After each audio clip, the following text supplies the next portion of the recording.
அம்பலத்தை அம்பு கொண்டு அசங்கென்றால் அசங்குமோ, கம்பமற்ற பார்க்கடல் கலங்கென்றால் கலங்குமோ, இன்பமற்ற யோகியை இருளும் வந்து அணுகுமோ, செம்பொன்னம்பலத்துளே தெளிந்ததே சிவாயமே.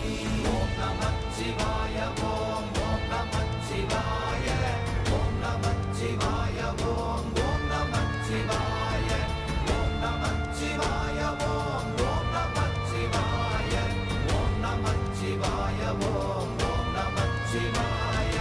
அவ்வெனும் எழுத்தினால் அகண்டம் ஏழுமாகினாய், உவ்வெனும் எழுத்தினால் உருத்தரித்து நின்றனை, மவ்வெனும் எழுத்தினால் மயங்கினார்கள் வையகம், அவ்வும் உவ்வும் அவ்வுமாய் அமர்ந்ததே சிவாயமே. ஓம் நமச்சிவாய ஓம்